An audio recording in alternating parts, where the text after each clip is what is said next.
So elusive beauty. Beauty can be elusive. But what about potential beauty? What about that potential for beauty in our suffering? Yeah, Paul had so many ups and downs, ship sinking, persecuting, having to run away, being run down by one person after another. So much pain, but he didn't give up.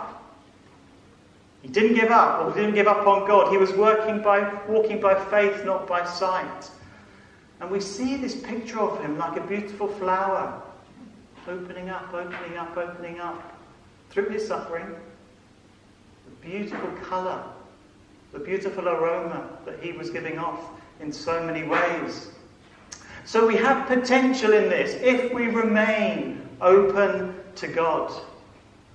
If we continue looking to God, and we all have our bad days, we all give up at some stage, we all flounder.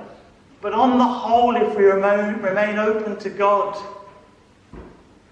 and our prayers might evolve, our prayers might change. I remember when my dad was dying, over 10 years ago, and I've been praying for his healing for so long, but I remember a time in the car, and it was quite poignant because he had taught me to drive, so we were very close in the car, and I knew he was dying, he knew he was dying, and he said, "It's time to go to be with the Lord." So my prayers for him changed. That was beautiful. I often pray for grace when I'm suffering. My prayers have changed so much over the years. Often I sit with God. Contemplative prayer, I sit with God and do less of that. It makes me smile because sometimes I catch myself, please be with Hannah, please be with Sophie, my daughters, please be with Georgia. But then I smile and think, but of course you are. What a silly prayer. And I think he smiles at that, and I smile at that. Potential beauty if we remain open to God, if we remain open to others. The kind of help and encouragement and support that Doug mentioned. We can become very closed with our pain, with our thorn. But actually there's a real beauty if we have the humility to be open to others. For Paul, some say that his vision was going. And okay, he would have used a scribe for his letters anyway. But maybe his reliance on that scribe was even more if his vision was going. That takes humility. We have to be open to beauty as well, and those blessings that are all around us. Because when the thorn digs in, and I know, actually that becomes the focus. And we take our eyes off all that is good in our lives as well. And remaining thankful for all of that which is good. As Paul would have done, we know when he was imprisoned and the like. For me, I know what some of my thorns are and have been. But one of my thorns was social anxiety as a teenager. And I've written down the word agony there. And that is no exaggeration. It was my agony for many years and really disrupted my teenage life. I've also had my share of very painful opposition as a minister. In my first 7 years here, very painful opposition. I'm not judging that opposition, I'm just saying it was very painful. It was very relentless. And I know it was because it's stopped now and it's beautiful. But it was relentless at the time. And for me, I know what was going on inside me. There was a risk of me becoming hard of heart. There was a risk of me becoming cynical about people, about church. A risk of me becoming disillusioned. And many times, I felt like running away. How about you? With your thorn, or thorns, where is the potential beauty in your thorn? Finally, growing beauty, and this is the exciting bit, growing beauty. What kind of beauty are we talking about? Well, it reminded me of the song we sometimes sing about Jesus. You are beautiful beyond description, too marvellous for words, too wonderful for comprehension, like nothing ever seen or heard. It is the beauty of Jesus that might be developing in us or through us. That Christ-like beauty, that beauty that was displayed most wonderfully, most gloriously at the cross. God's character, with God's help, can develop in us in the midst of our pain. And beautifully, Doug mentioned our empathy for other people who are suffering. That will grow if we're open to God through the experience of our own suffering, knowing what pain is like. You'll never know what that person's pain is specifically like. But we know what pain, we know what a thorn feels like. And our empathy for others can grow through our own suffering. In the same way that Christ's understanding, this is Almighty God, but Christ's understanding about our suffering grew through him going through it himself.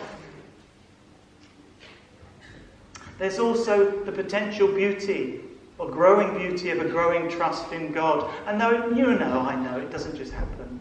It's hard, isn't it?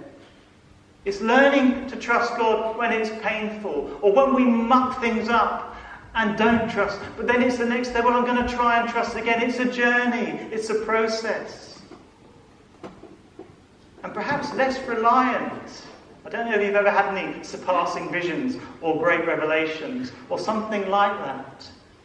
But actually sometimes, if you have or have never had them, when they go away and you're left with that quiet, that is when I believe the depth of trust can grow and grow and grow. And what about me, if you don't mind me sharing an update? I'm still ugly. I still have ugliness in there, a shadow side. Some of it I'm aware of, but actually the worrying stuff is that which we're not aware of. Because if it's unconscious, we're not aware of it. I'm an ongoing process, just like you. I'm not claiming that I'm all beautiful. But I do recognise in my life where God has been working within the midst of my thorns. For that social phobia, when I look back to that, that's how I understand mental illness today and the stress and the pains of mental illness. That's why I have insight into that. That is where I have been humbled, not through choice, but because I've needed help. And what about the painful opposition, without going into detail? That's where a lot of humbling has been going on, not through choice, but through messy pain. That is where my dependency on God has really, really, really grown. That's where my tenacity, I didn't know was this tenacious. I thought I'd run a long time ago. But that's where my tenacity has grown, not by faith, or not by sight rather, but by faith.